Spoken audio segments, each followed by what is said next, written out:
माझे आदरणीय परमप्रेमस्नेही गजाननजी महाराज गोटे यांनी माझ्याशी संपर्क केला आणि तुमच्या सर्व मायबापांची सेवा करण्याचा योग माझ्या जीवनामध्ये प्राप्त झाला. त्याच्याबद्दल मी माझ्या मनाला आणि मी अतिशय भाग्यवान समजते महाराज, कारण तुमची सेवा करण्याचा माझ्या ठिकाणी योग प्राप्त झाला म्हणून मी स्वतःला भाग्यवान समजून तुमच्या सर्वांना धन्यवाद देते. माऊली ज्ञानोबा यांचा अभंग आजच्या कीर्तन सेवेसाठी निवडलेला आहे.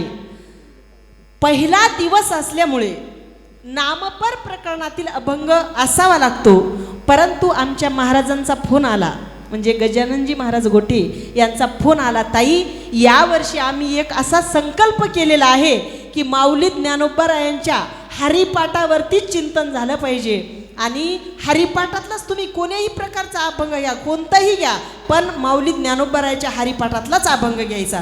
मग मीही विचार केला की पहिलाच दिवस आहे, मग पहिलाच दिवस असल्यामुळे पहिल्याच क्रमांकाचा हरिपाठाचा म्हणजे आरंभच करायला पाहिजे. आरंभी आवडी आदरे आले नाम, म्हणून सगळ्यात सुरुवातीला हा अभंग घेतला. का इथून पुढे कोणताही हरिपाठातला अभंग घेतला महाराजांनी तरी काही नाही, पण सुरुवात तर झाली पाहिजे ना महाराज पहिल्या अभंगापासून.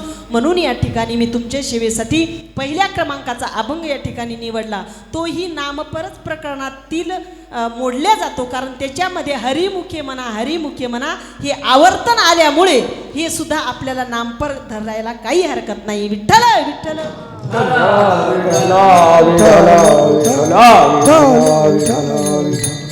आणि म्हणून माऊली ज्ञानोबा सांगतात की मनुष्य एकदा जन्माला आल्याच्या नंतर या जीवन जगत असताना हे जीवन जगावंच लागतं महाराज माणसाला, कारण जोपर्यंत आयुष्य आहे तोपर्यंत जगावं लागतं. जन्माला आल्याच्या नंतर जगावं लागतं आणि एक दिवस आपल्याला मरावं लागतं. परंतु जगत असताना कसं जगावं या मनुष्य देहात आल्याच्या नंतर, तर ही सगळी कृपा, हे सगळे लक्षणं साधू संत आपल्याला वर्णन करून सांगतात. ते म्हणतात बाबा तुम्ही जन्माला आलात ना, तर आलात तर तुम्ही जगत असताना दुसरा तिसरा कोणाचाही सल्ला घेऊ नका. मग कोणाचा सल्ला घ्यायचा, तर साधू संतांचा घ्यायचा. साधू संत योग दिशा दाखवत असतात. साधू संत आपल्याला जीवन जगण्याची कला शिकवत असतात. म्हणून संताच्याच संगतीने संताच्याच माध्यमातून जीवन जगलं पाहिजे. आपल्या मनानं जर आपण जीवन जगायला गेलो तर माऊली ज्ञानोबा सांगतात, मनोमार्गे गेला तो तेथे मुकला, हरिपाठी स्थिरावला तोची धन्य. मनाच्या मार्गाने गेला की तो मुकत असतो.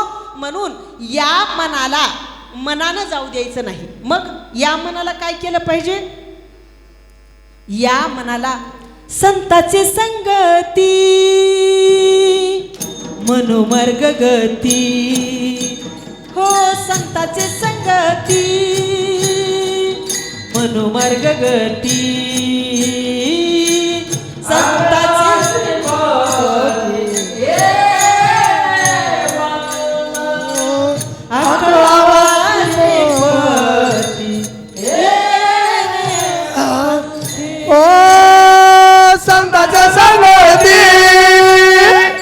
मनोमार्गगती, संताच्या संगती मनोमार्गगती, आकाश रेवती.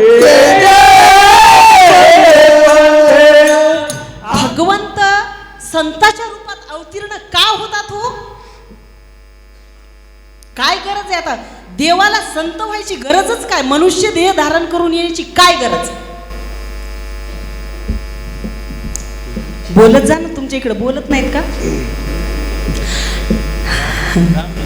बोलत जा बरं. मी काय आज म्हणजे सर्वसाधारण आहे असे काय तुम्हाला इंग्लिशमधून प्रश्न विचारणं, तेलुगूमधून विचारणं, कन्नडमधून विचारणं, एकदम सरळ आणि गावंढी भाषेला आहे बघा आपली, एकदम गावढळ अशी स्टँडर्ड बी नाही. म्हणून सरळ सरळ आपला एकच प्रश्न आहे का साधू संताच्या रूपात देवाला अवतार घ्यायची गरज काय, हे माझं म्हणणं आहे. आदरणीय परमप्रेमस्नेही आपल्या कीर्तनासाठी वाशिमवरून जी मंडळी आलेली आहे बरं का, मला इतका वेळ ते पार लांब उभे राहिले, मी इकडेच शोधू लागले. त्याला म्हणलं ते येतो म्हणले ना, आले कस काय नाही, ते समोर येऊन बसावं लागते महाराज. आदरणीय परमप्रेमस्नेही म्हणजेच वाशिमचे शुक्रवार पेठ नगरमधले नगरसेवक आणि त्यांचे म्हणजे नगरसेवक राजूभाऊ वानखेडे आणि त्यांचे कट्टर समर्थक विश्वासू कार्यकर्ते आमचे आदरणीय अनिल भैया काठोळे हे सुद्धा माझ्या कीर्तनाला उपस्थित आहेत. त्यांच्यासाठी टाळी वाजवायची. समोर येऊन बसा महाराज. असं मला सांगायचं तात्पर्य की भगवंताला या ठिकाणी संताच्या रूपात यायची गरज काय पडली असेल हे म्हणणं आहे माझं. तर त्याचं कारण तुम्ही म्हणाल तुला कशाला बोलवलं, आम्हाला विचारते तू तर तितक्या लांबून तुला इथे बोलवलं कशासाठी. चला मीच सांगते ऐका. भगवंताला संताच्या रूपामध्ये येण्याचं कारण एकच आहे महाराज. भगवंत या जीवाचा उद्धार करू शकत नाही, उद्धार करू शकत नाही, स्वतःहून करूच शकत नाही. ते म्हणतो बाबा अगोदर माझ्या खालच्यांना विचारा आणि ते जर त्यांनी जर पुरावा दाखवला की ह्या माणसाचा तुम्ही उद्धार करा तरच देव करत असतो. देव मनानं आपला उद्धार करू शकत, संताचा पुरावा न्यावा लागतो. हे बघा आम्ही असं कार्य जीवनात केलेलं आहे. संत त्याच्यावर सही करतात की यांनी एवढे लिहिले का पुरावे, हे सगळे यांनी केलेले आहेत आणि हे खरंच चांगला माणूस आहे. खाली संताची सही आणि ते देवापाशी न्यावं लागतं आणि मग तो कागद पाहून त्या ठिकाणी देव आपला उद्धार करत असतो. म्हणून डायरेक्ट देव करत नाही. तर जर देवाला दयाच आली तर प्रत्यक्ष देव संताच्या रूपात अवतीर्ण होतो. आणि मग कशासाठी अवतीर्ण होतो? उद्धराय जन जड जीवा उद्धराय जन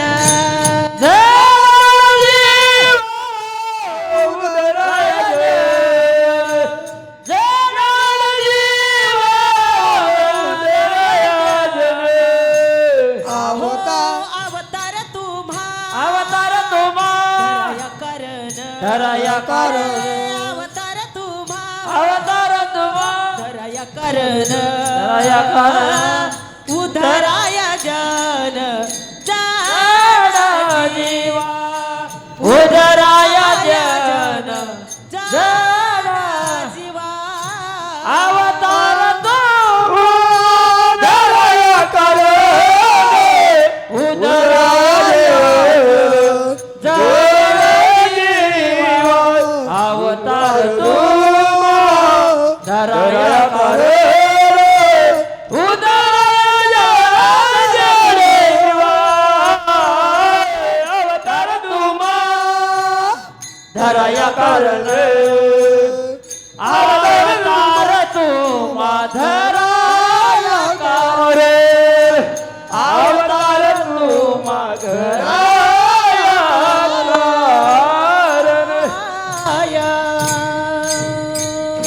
अवतार तुम्हा धराया कारण उद्धराया जन जड जीवा.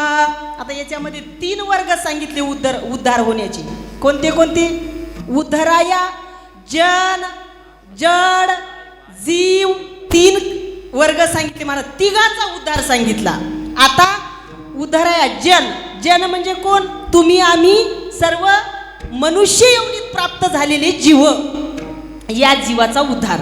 आता जडाचा सुद्धा साधू संतांनी उद्धार केला. देव करू शकत नाही पण संतांनी केला. कोण्या जडाचा केला? हरली चांग याची भ्रांती म्हणजे भिंत जड भिंती प्रत्यक्ष माऊली ज्ञानोबरायांनी चालवली म्हणजे जडाचा उद्धार झाला.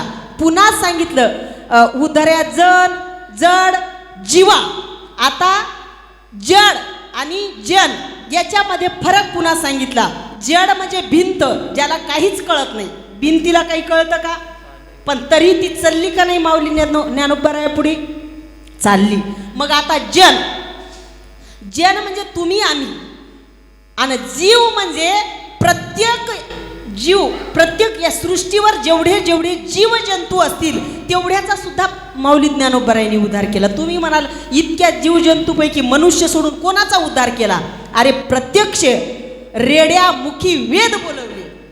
बरोबर आहे की नाही? मग आता ते काय झालं, जीव म्हणजे तिघाचाही उद्धार करण्यासाठी संत प्रत्यक्ष अवतार कार्य धारण करतात. मग प्रत्यक्ष अवतार कार्य धारण करतात ना, आपला उद्धार होण्यासाठी नोव्हे हे सगळे लोक म्हणतात, बुडते हे जन न देखवे डोळा, येतो कळवळा मनोनिया. आणि म्हणून त्यांनी अवतार घेतला. मग आपण संताच्याच संगतीमध्ये परमार्थ केला पाहिजे. म्हणले ठीक आहे महाराज, संताच्या संगतीत करायचा परमार्थ. मग हे तुम्ही हे मंदिर कशाला बांधले हो? आम्ही संताच्याच संगतीत राहून केला असता ना परमार्थ. अरे हे मंदिर बांधण्याचं एकच कारण की तुमची दुसरीकडे श्रद्धा कुठेही बसत नाही. बसती का? वास्तविक पाहता भगवान परमात्मा मंदिरातच आहे असं अजिबात नाही. विठ्ठल जळी स्थळी भरला, विठ्ठल जळी स्थळी भरला, विठ्ठल जळी स्थळी भरला, विठ्ठल जळी स्थळी भरला. ठाव नाही उरला, रिता ठाव नाही उरला, रिता ठाव नाही उरला, रिता ठाव नाही उरला. दृष्टीने पाहिला, आज्ञा दृष्टीने पाहिला, आज्ञा दृष्टीने पाहिला, आज्ञा दृष्टीने पाहिला. विठ्ठल विठ्ठल विठ्ठल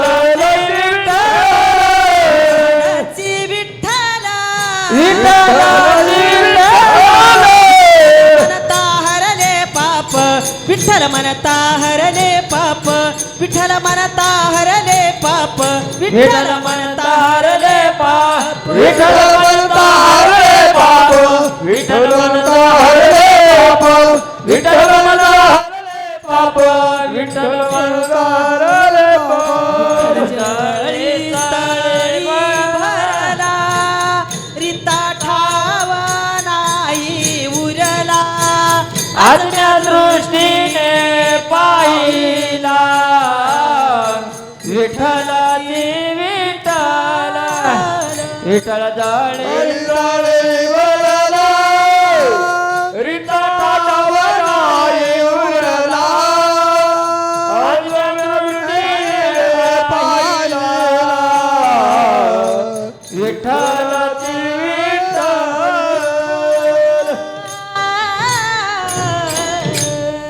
विठ्ठल जळी स्थळी भरला, रिता ठाव नाही उरला, आज म्या दृष्टीने पाहिला, विठ्ठलची विठ्ठल. आपल्याच भूमीतील असणारे संत म्हणजेच नामदेव राया यांनी जेव्हा त्याला स्वतः अनुभव आला की परमात्मा एका ठिकाणी नाहीये, नुसतं एकाच ठिकाणी नसून तो कुठे आहे, जळी तळी काष्टी पाशानी सगळीकडे परमात्मा आहे. आणि म्हणून ते तिकडला सगळीकडला परमात्मा आपल्याला दिसत नाही. मंदिरात आल्याच्या नंतर प्रत्येक नास्तिक जरी माणूस असेल तरी तो दर्शन घेतो. महाराज घेतो की नाही?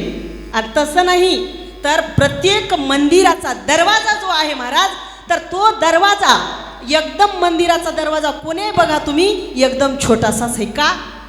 अरे तू किती पैशावाला असू दे, किती पदवीधारक असू दे, किती श्रीमंत असू दे, किती तुझं नाव मोठं असू दे, परंतु तुला मंदिरात येताना त्याच्या पुढे वाकूनच यावं लागेल. आणि म्हणून ते दरवाजे लहान असतात. आणि अशा दरवाजामध्ये अशा भगवंताच्या लीन ठिकाणी जर मनुष्य एक क्षण जरी उभं राहिलं तर माऊली ज्ञानोबाराय सांगतात अभंगाच्या प्रथम, देवाचे हे द्वार उभा क्षणभर, देवाचे हे द्वार उभा क्षणभर, देवाचे दार उभा क्षणभर, देवाचे दार उभा क्षणभर, देवाचे द्वार उभा क्षणभर, देवाचे द्वार उभा क्षणभर, देवाचे दार उभा क्षणभर, देवाचे दार उभा क्षणभर. मुक्तचार साधियेला, तेने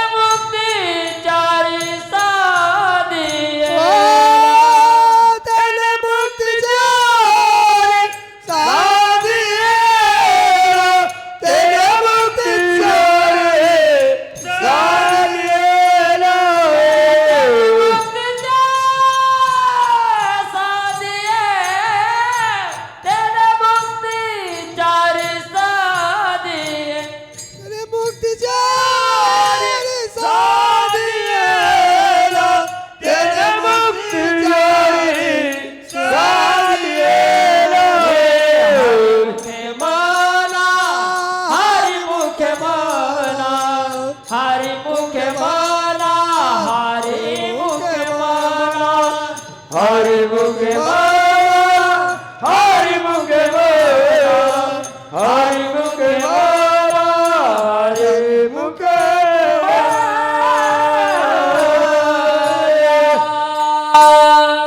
अभंगाच्या प्रथम चरणात माऊली ज्ञानोबराय सांगतात, देवाची हे द्वारी उभा क्षण भरी तेने मुक्तिचारी साधी येल्या. देवाच्या द्वारामध्ये एक क्षण जरी उभं राहिलं संताच्या माध्यमातून तर त्याला 4 मुक्त्या प्राप्त होतात.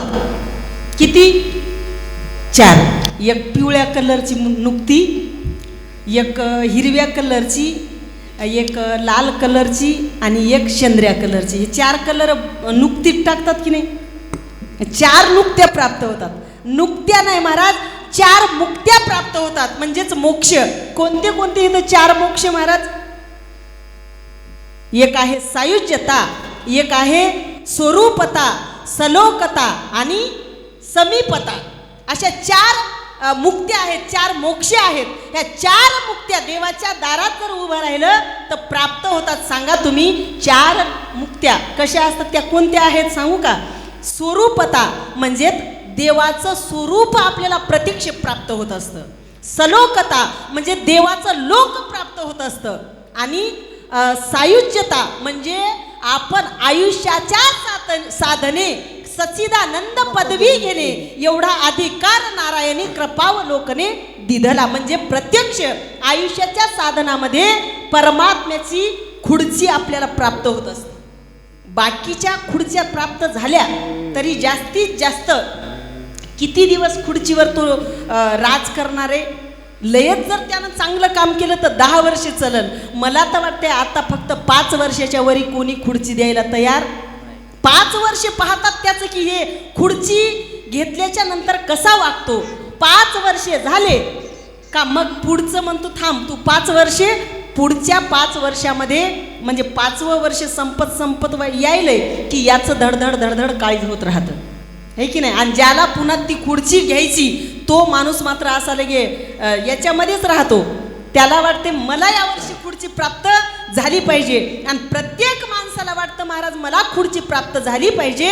तर त्याच्यासाठी तुम्हाला कार्य बी तसंच करावं लागेल ना, बरोबर की नाही? कारण माणसांचे लोक समाज आपल्याकडं होण्याला वेळ लागत नसतो. समाजाची मनाभावातून सेवा करावी लागते महाराज. हां, परंतु आता सगळ्यांना माहिती आहे 5 आपण आलो कर्मधर्म म्हणजे आंधळ्याच्या टाळीमध्ये जसा कावळा सापडावा तसं आपल्याला ही खुर्ची सापडली. पुढे आपल्याला खुर्ची येईल याची गॅरंटी नाही. म्हणून आहेत 5 वर्षे तेवढे आपणच हात धुवून घ्यावे, जाईल पुढे येऊ का नाही असं विचार केलाय. म्हणून त्या ठिकाणी कोणी समाज सुधारण्याचं काम करत नाही. म्हणून ती 5-5 वर्षेच खुर्ची राहिली. पण ही खुर्चीचा आपल्याला भेव आहे. इंद्र लोकाच्या म्हणजे स्वर्गाच्या खुर्चीची सुद्धा भीती आहे. इंद्र नेहमी स्वतःच्या खुर्चीसाठी भेट असतो. परंतु जे सलोकता मुक्ती आहे ना, म्हणजे देवाचे प्रत्यक्ष सायुज्यता मुक्ती ही कधीही कोणी हिसकावून घेऊ शकत नाही. तिथून कोणीच आपल्याला खाली ढकलून देऊ शकत नाही. म्हणून ह्या 4 मुक्त्या प्राप्त करायच्या असतील तर देवाच्या दारामध्ये फक्त एक क्षण उभं राहायचं. तुम्ही म्हणसाल अख्खं आयुष्य गेलं की बाई देवाच्या दारातच राहू. तसं नाही महाराज. अरे 10 अपराध रहित भगवंताच्या दारात तुम्ही उभं राहा.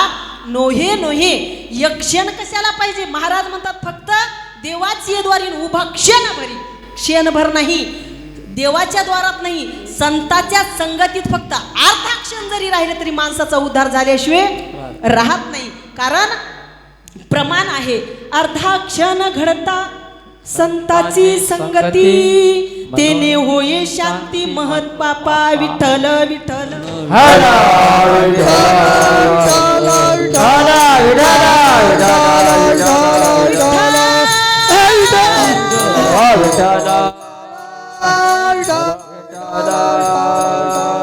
आणि म्हणून माऊली ज्ञानोबा म्हणतात 4 मुक्त्या प्राप्त होतात देवाच्या द्वारात उभं राहिल्याच्या नंतर. देवाची हे द्वारी उभा क्षण भरी तेने मुक्तिचारी साधी येल्या. म्हटले महाराज देवाच्या दारात उभं राहून जर 4 मुक्त्या प्राप्त होतात याच्यासाठी साधना काय करावं लागेल हो? महाराज म्हणतात याच्यासाठी साधना लय अवघड नाहीच आहे. सगळ्यात सोपं साधन आहे ते अभंगाचं दुसरं चरण. हरिमुखे मना हरिमुखे मना हरिमुखे मना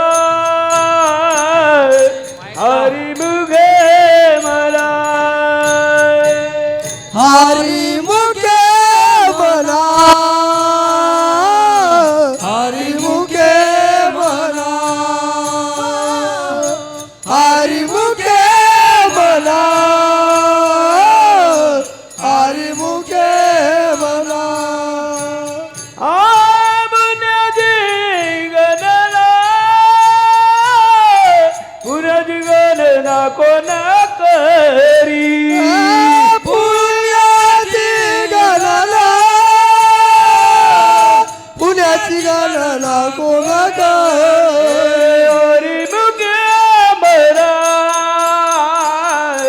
हरिमुखे मरा हरिमुखे मरा हरिमुखे मरा हरी मुखे म्हणा हरी मुखे म्हणा हरिमुखे मरा हरिमुखे मरा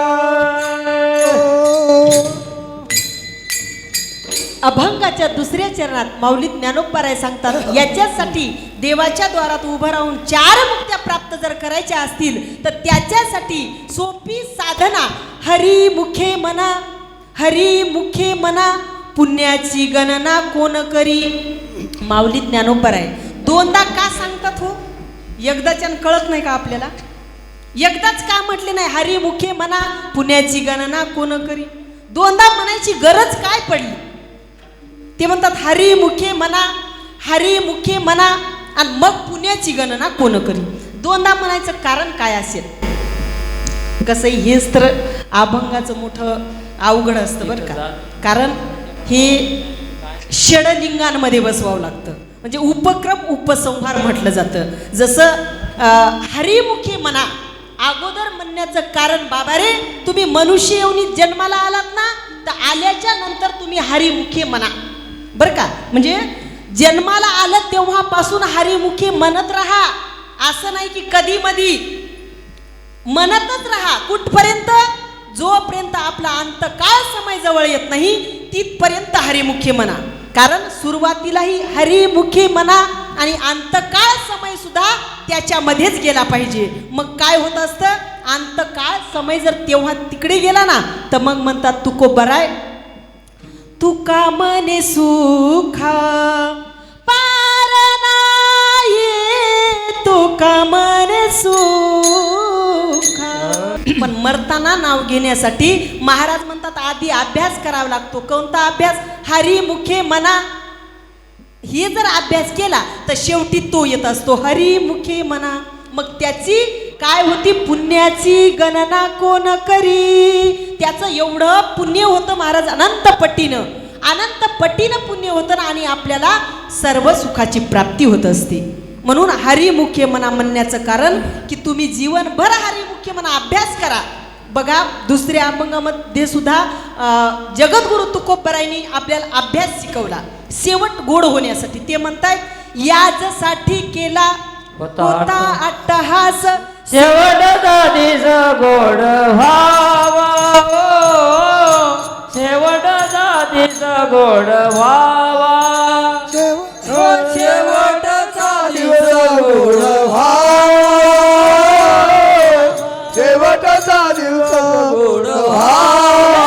यासाठी गेला होता टाच, यासाठी गेला साठी गेला होता टहाज, त्याच्यासाठी गेला होता शेवटचा दिस गोड व्हावा, शेवटचा दिस गोड व्हावा, शेवटचा दिवस गोड व्हावा, शेवटचा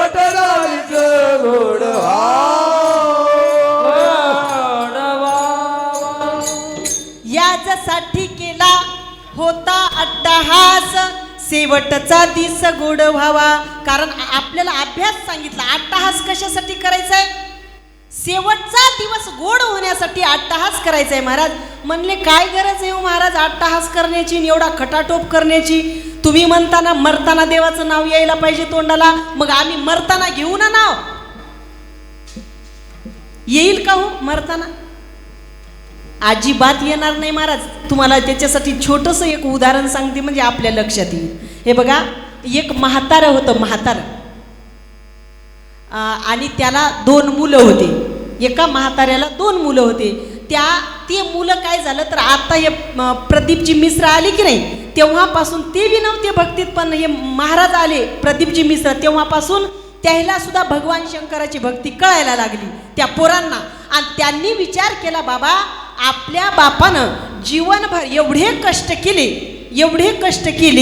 की याची टोपी त्याच्या डोक्यात, त्याची टोपी त्याच्या डोक्यात, त्याची टोपी त्याच्या डोक्यात, सगळ्या जगाच्या टोप्या आपल्या डोक्यात. मग इतकं जर त्यांनी कुटाने केली ना आपल्यासाठी एवढी कमाई करून ठेवली, तर मग आता आपल्या बापाला कधी सुद्धा चान्स भेटला नाही देवाचं नाव घेण्यासाठी. आणि आता आपला बाप बाजावर पडलाय, त्याचा अंतकाळ जवळ येण्याच्या मार्गावर दिसतोय, म्हणजे वाचा सुद्धा बंद झाली.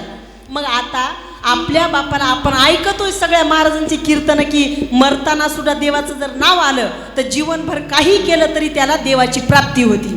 मग आपल्या बापाला मरताना देवाचं नाव आलं पाहिजे तोंडाला, त्याला चांगली गती प्राप्त झाली पाहिजे. याच्यासाठी आपण काय करावं? दोघा पोरांनी मिटिंग घेतली महाराज, आणि मिटिंग घेऊन त्यांनी ठरवलं बस काय देवाचं नाव तर म्हाताऱ्याच्या तोंडाला येऊ द्यायचे ना, असं करा म्हटले.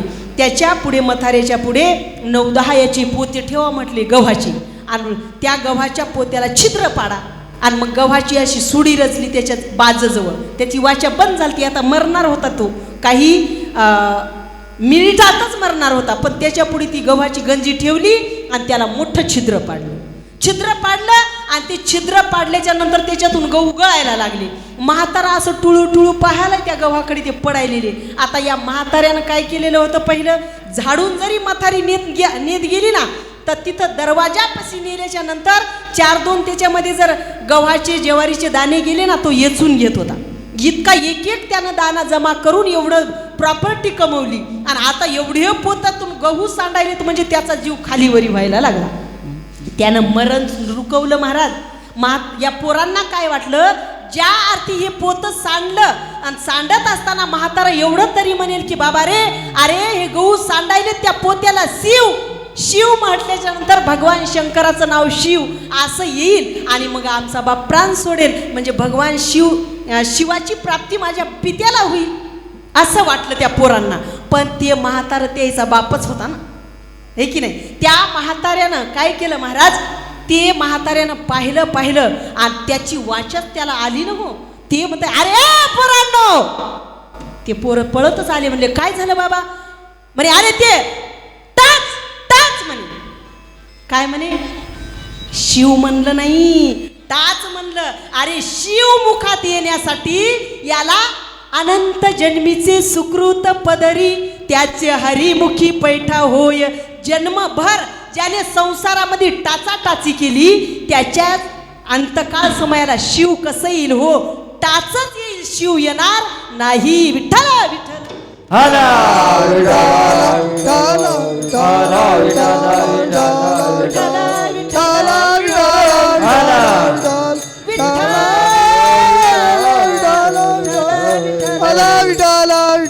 अशा पद्धतीनं सांगितलं की म्हणून हरिमुखे मना हा अभ्यास सांगितला. अरे आत्ताही हरिमुखे मना, आणि अंतकाळ समयाला सुद्धा हरिमुखे मना, आपल्याला भगवंताची प्राप्ती होईल म्हणले महाराज.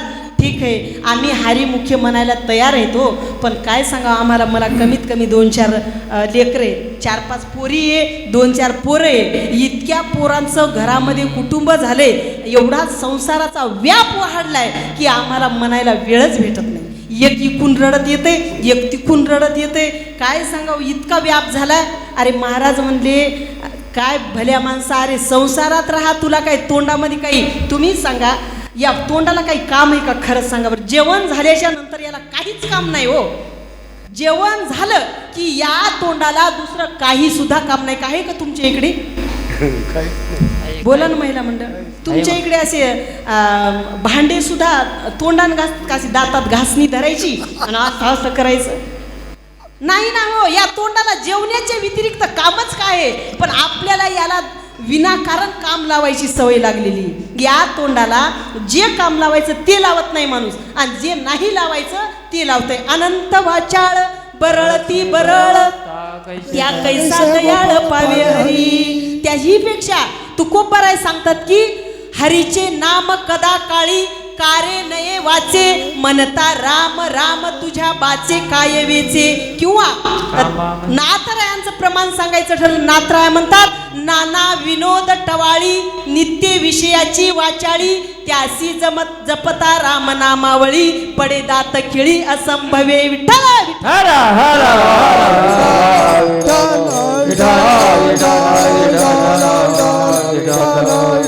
म्हणून प्रत्येक काम करत असताना आपल्याला हरी मुखे म्हणा. प्रत्येक कार्य करत असताना बघा माझी जनाबाई म्हणती हो दळिता कांडिता दळिता कांडिता तुझ गाईन रे अनंता तुझ गाईन रे अनंता तुझ गाईन रे अनंता तुझ गाईन रे अनंता. दलिता कांडिता दलिता कांडिता तुझ गाईन रे आनंदा तुझ गाईन रे आनंदा तुझ गाईन रे आनंदा तुझ गाईन रे आनंदा. नवी संरक्षण भारी तुझे नाम गा मुरारी.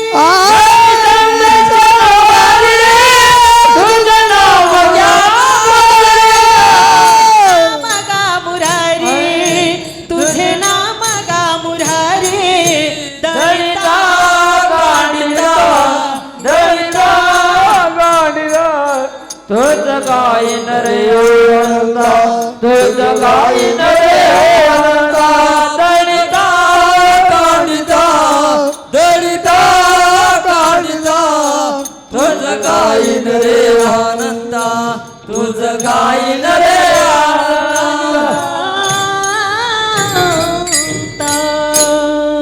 दलिता कांडिता तुझ गाईन रे अनंता तुझ गाईन रे अनंता. न विसंबे क्षण भरी एक क्षण सुद्धा जनाबाई म्हणती मी माझ्या परमात्म्याला विसरू शकत नाही. एक क्षण नाही विसरू शकत. त्या अर्थी ती रात्रंदिवस म्हणजे सतत हरिमुखे म्हणा हरिमुखे म्हणा पुण्याची गणना कोण करी म्हणून सतत भगवंताचं चिंतन करणं त्याचं पुण्य काही वेगळंच होत असतं. आणि म्हणून आपल्या या तोंडाला काही कार्य करत असताना भगवंताचं चिंतन करता येते. द्या नाथ बाबा सांगतात की हरी बोला गाता हरी बोला घेता हरी बोला देता भांडता उठता बैसता सर्व कार्य करिता हरी बोला. काही काम करावं तुम्हाला हरी बोलायला काही वेळ लागत नाही आणि त्या तोंडाला दुसरं काही काम सुद्धा नाही. म्हणून आपण हरिमुखी म्हणा हरिमुखी म्हणा पुण्याची गणना कोण करी. संसारात हे सगळे काम असतातच आणि असताना सुद्धा माऊली ज्ञानोबाराय म्हणतात बाबा तू सगळं काम संसारात कर. लेकरं बाळ जगव. आश्रम करून कुठेही राहू नको. संसारातच राहा आणि संसारात राहून फक्त जिव्हेनं काय कर हरिमुखे म्हणा हरिमुखे म्हणा. असं अभंगाचं तिसरं. आसोनी संसारी जीव वेगुकारी. अभंगाच्या तिसऱ्या चरणात माऊली ज्ञानोबाराय सांगतात असोनी संसारी जिव्हे वेगू करी वेदशास्त्र उभारी. बाह्य सदा संसारातच राहा परंतु भगवंताचं चिंतन करा.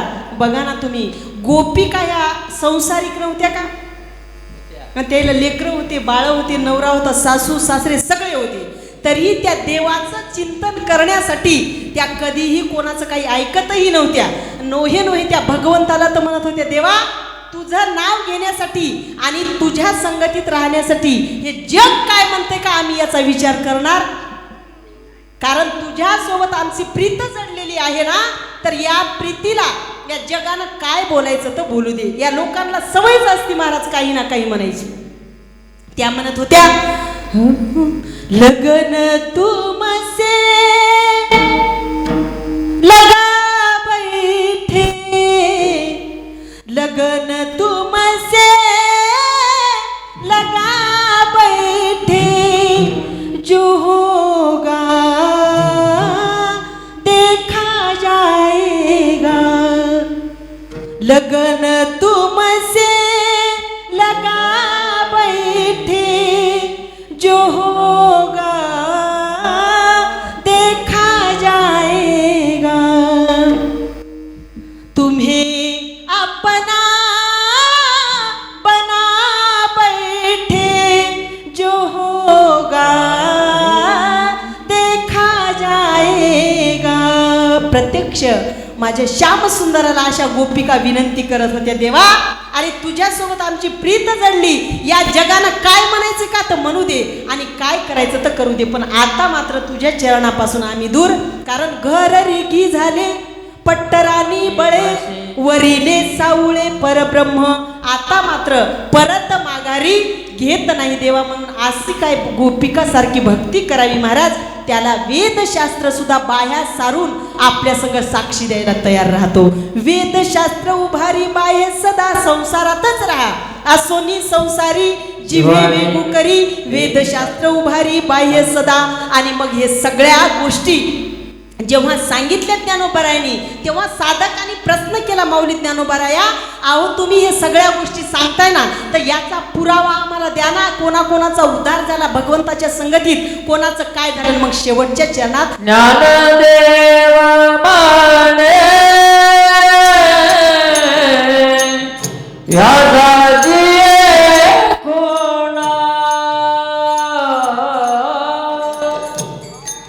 देवा माने दासाची खुणा, ज्ञानदेव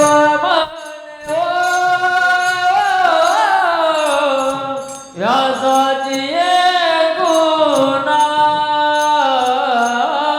ज्ञानदेवा माने व्यासाची खुणा,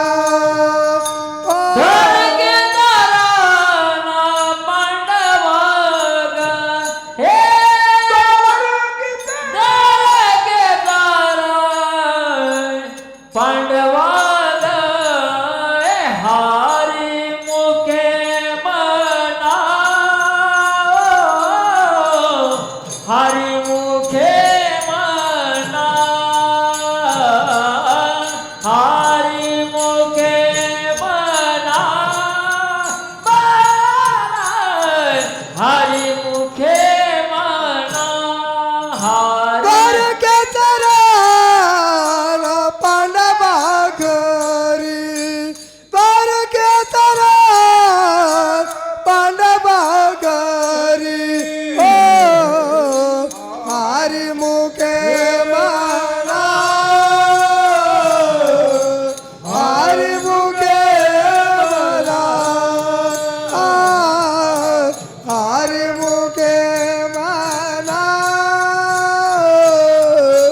हारी मुखे मना, वरण्याची गणना कोण करे,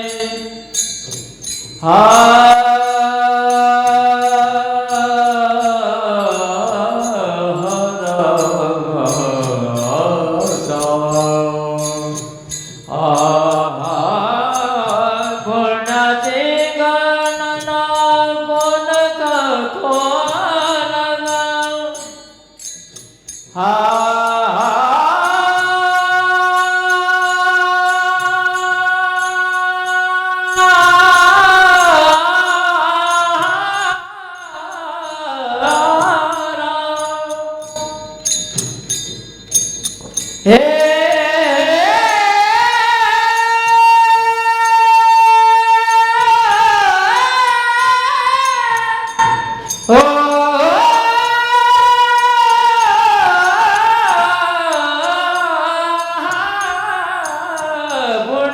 तेरा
आपल्या सर्वांना जर पुण्य प्राप्त करून घ्यायचं असेल तर सर्वांनी एकदा वरती हात करा आणि भगवंताचं चिंतन करा. करा सगळे, महिला पुरुष सर्वांनीच करायचे. ज्यांनी ज्यांनी घरून हात आणले ते सर्वांनी हात वर करायचे बरं का. कोणीही इथे बैमानी करायची नाही. कमीत कमी देवाच्या दारात तरी इमानदारी राखा बरं का. दुसरीकडे जाऊ द्या, सगळ्यांनी करायचे. मागचे पुढचे, उभे राहिलेले, बसलेले, इकडे वट्यावरचे सगळे. ते मला वाटायले का अंधारात मला काही दिसलं. अरे मला नाही दिसलं तरी तू परमात्मा पाहणार आहे. मी माझं सांगायचं कर्तव्य, आम्ही सेवक आहोत सगळेजण. म्हणजे जेवढे सेवेकरी आहोत, भगवंताचे सेवाधारी आहोत.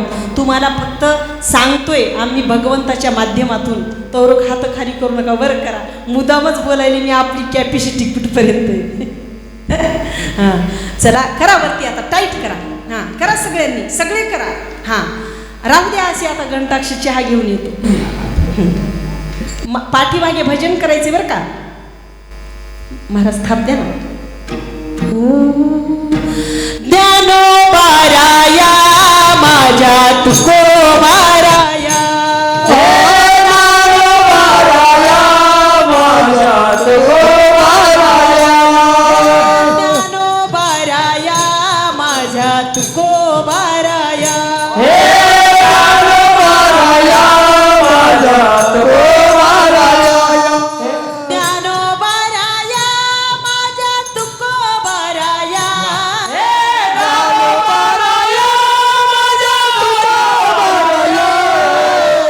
ज्ञानोबाराया माझ्या तुकोबाराया,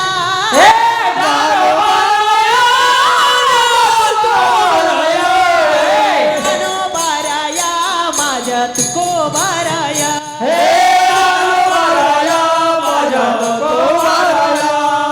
ज्ञानोबाराया माझ्या तुकोबाराया, ज्ञानोबाराया माझ्या तुकोबाराया, पंढरीच्या पांडुरंगा ज्ञानोबाराया,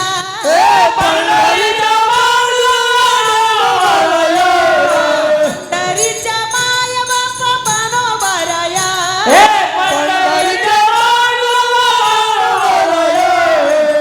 आईच्या सख्या माझ्या ज्ञानोबाराया,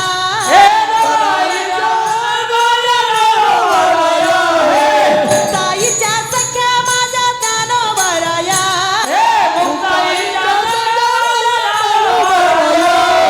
ज्ञानोबाराया,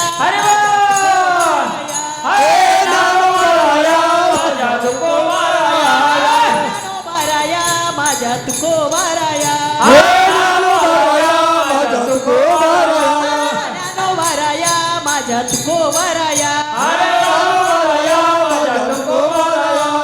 ज्ञानोबाराया माझ्या तुकोबाराया, ज्ञानोबाराया माझ्या तुकोबाराया, अरे ज्ञानोबाराया माझ्या तुकोबाराया,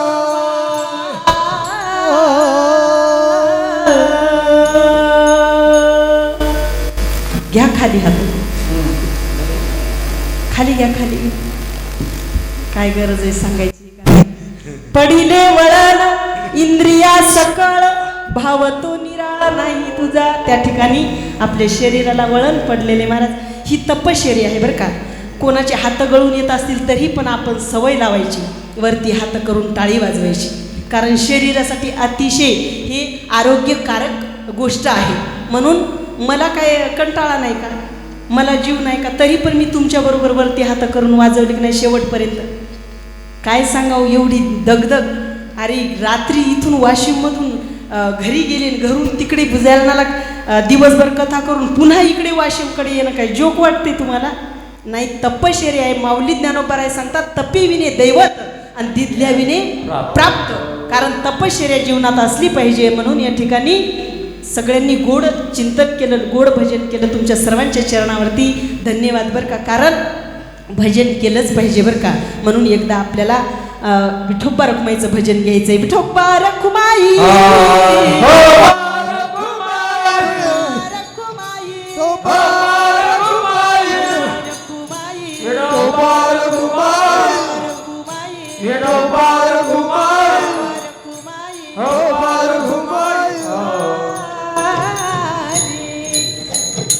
सेवाची हे द्वारी उभा क्षण भरी तेने मुक्तिचारी साधिल्या हरिमुखे मना पुण्याची गणना कोण करी. ठराविक वेळेमध्ये 10-5 मिनटं मला उशीर झाला आणि 10-5 मिनटं तुमचेही मी जास्त घेतले, त्याच्याबद्दल क्षमा मागते.